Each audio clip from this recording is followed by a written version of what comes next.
Supreme court की फौजी अदालतों में सिविलियंस का ट्रायल जारी रखने की इजाजत। सिविलियंस के फौजी अदालतों में ट्रायल कलअदम करार देने का फैसला मअतल। अपीलों पर फैसले तक गिरफ्तार 102 अफराद के ट्रायल का हतमी फैसला नहीं किया जाएगा। फैसला 5-1 की अक्सरियत से मअतल किया गया। जस्टिस मुसर्रत हलाली ने 5 जजेस के फैसले से इख्तलाफ किया। जस्टिस तारिक मसूद की सरबराही में 6 रुकनी लार्जर बेंच ने समाअत की। वजारत दिफा के वकील ख्वाजा हारिस ने दलाइल में कहा कि सिविलियन में कुलभूषण यादव जैसे लोग भी आते हैं। आर्मी एक्ट में सिविलियन पर दायरा इख्तियार पहले ही महदूद था। सिविलियन से मुतालिक दफात को कलअदम नहीं किया जा सकता। जस्टिस तारिक मसूद का एतराजात पर बेंच से अलग होने से इनकार। रिमार्क्स दिए, ये जज की मर्जी है, बेंच का हिस्सा रहे या सुनने से माजरत करे।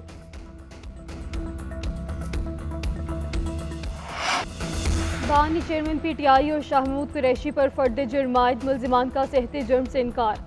अदालत ने शहादत तलब कर ली। अदालत में चार्जशीट पढ़ के सुनाई गई। खसूसी अदालत के जज अबुल हसनात जुल्करनैन ने साइफर केस की अडियाला जेल में समाअत की। बानी चेयरमैन पीटीआई और शाह महमूद कुरैशी के वकला अदालत में पेश हुए। बानी चेयरमैन पीटीआई की अहलिया बुशरा बीबी और बहनें अदालत में मौजूद थीं। शाह महमूद कुरैशी की फैमिली ने भी केस की कार्रवाई देखी। समाअत कल तक मुलतवी। तौहीन इलेक्शन कमीशन और चीफ इलेक्शन कमिश्नर केस में बानी चेयरमैन पीटीआई पर फर्द जुर्मायत ना हो सकी। वकील पीटीआई ने कहा कि जेल में मीडिया की गैर मौजूदगी में ट्रायल किया जा रहा है। समाअत 19 दिसंबर तक मुलतवी। गैर शरई निकाह केस में अदालत ने बुशरा बीबी को जाती हैसियत में तलब कर लिया।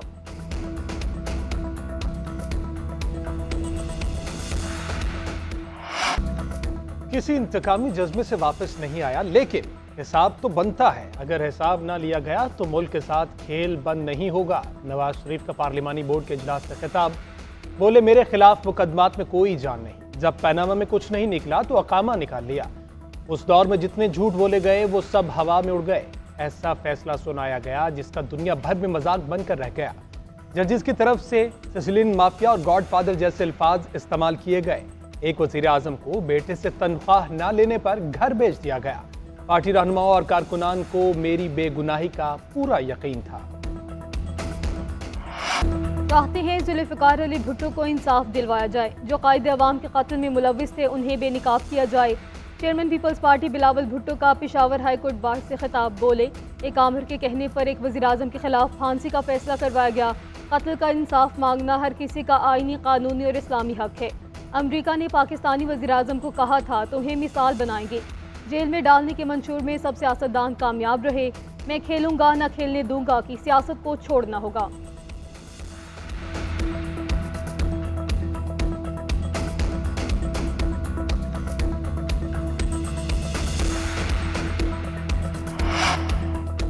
सैकड़ों साइफर देखे, लेकिन ये उनमें से मुनफरिद था। वज़ीर ख़ारजा को दुनिया भर में चीफ डिप्लोमेट कहा जाता है। शाह महमूद कुरैशी का अदालत में बयान, कहते हैं एक मुरासला आता है जो चीफ डिप्लोमेट की नज़र से नहीं गुजारा जाता। मेरी नज़र से साइफर ओझल रखने की कोई तो वजह होगी। 8 मार्च को फ़ोन पर असद मजीद से बात हुई। असद मजीद को बुलाइए और पूछिए, फिर हकायक कौम के सामने आएंगे। बेगुनाह हूँ, मुझे सजा देना चाहते हैं। चीज़ों को खुफिया रखकर यकतरफा ट्रायल न चलाया जाए।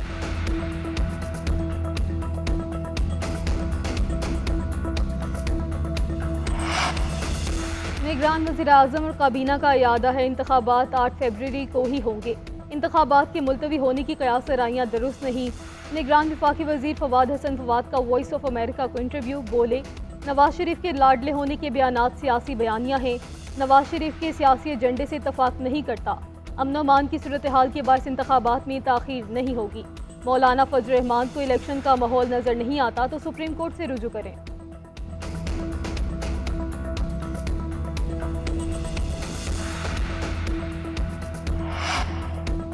मुझे पीपल्स पार्टी ने रोका। एतजाज अहसन ने कल सुप्रीम कोर्ट में पेश न होने की वजह बता दी। कहते हैं बिलावल भुट्टो को 3 खतूत लिखकर इस मुकदमे की तैयारी के हवाले से मशवरे दिए, लेकिन उन्होंने शायद खतूत पढ़े ही नहीं। मुझे जरदारी साहब ने यह केस दिया था, मुझे किसी ने नहीं हटाया, लेकिन केस में पेश होने के लिए राबता ही नहीं किया गया। मुझे मौका मिले तो साबित कर दूंगा कि भुट्टो केस का फैसला गलत था।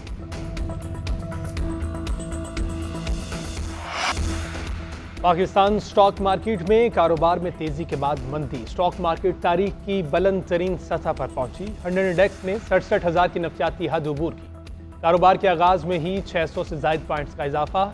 अब इंडेक्स 65,000 से ज्यादा की सतह तक नीचे आ गया।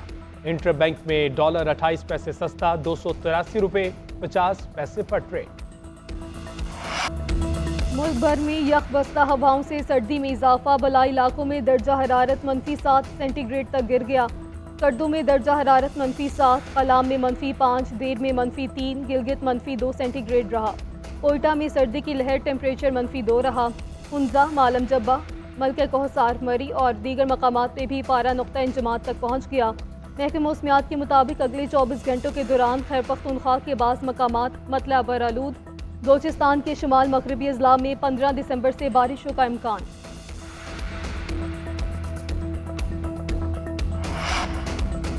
Pakistan super league players draft आज 4 बजे नेशनल क्रिकेट एकेडमी लाहौर में होगा। प्लेयर्स ड्राफ्ट के लिए पिक ऑर्डर को हतमी शक्ल दे दी गई। कोयटा ग्लेडिएटर्स को ड्राफ्ट में पहला खिलाड़ी मुंतखब करना है। प्लाटिनम कैटेगरी के लिए पहले राउंड का सिलेक्शन ऑर्डर पिछले सीजन की आखिरी टीम से पहली टीम की स्टैंडिंग के मुताबिक होगा। पाकिस्तान सुपर लीग के प्लेयर्स ड्राफ्ट के लिए 22 ममालिक के 485 इंटरनेशनल क्रिकेटर्स ने खुद को रजिस्टर्ड कराया।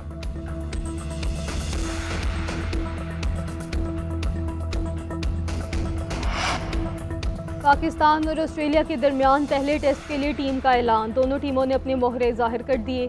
आमिर जमाल और खुरम शहजाद टेस्ट डेब्यू करेंगे। विकेट कीपिंग का खुर्रा सरफराज अहमद के नाम निकल आया। पहले टेस्ट के लिए कौमी टीम में इमामुल हक, अब्दुल्ला शफीक ओपनर्स होंगे। ऑस्ट्रेलियाई टीम में कप्तान पैट कमिंस, नेथन लाइन और जोश हेजलवुड शामिल। पाकिस्तान और ऑस्ट्रेलिया के दरमियान खेली जाने वाली टेस्ट सीरीज की ट्रॉफी की रोनुमाई पाकिस्तान के कप्तान शान मसूद और ऑस्ट्रेलियाई कप्तान पैट कमिंस ने तस्वीर बनवाई। पाकिस्तान और ऑस्ट्रेलिया के दरमियान पहला टेस्ट मैच 14 दिसंबर को पर्थ के स्टेडियम में खेला जाएगा।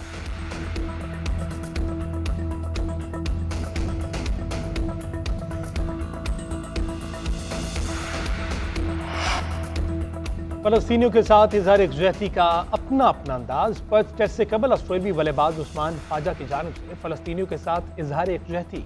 क्रिकेटर ने फलस्तीन की हिमायत में अपने जूतों पर पैगाम लिखा और ट्रेनिंग सेशन में हिस्सा लिया। उस्मान ख्वाजा पर मैच फीस का 75% जुर्माना आयद होने का इम्कान। उस्मान ख्वाजा से मैच रेफरी के अहकाम न माने तो मैच की पाबंदी भी लग सकती है। उस्मान ख्वाजा के जूतों पर आज़ादी सबका हक और जिंदगियां सबके बराबर हैं का नारा दर्ज था।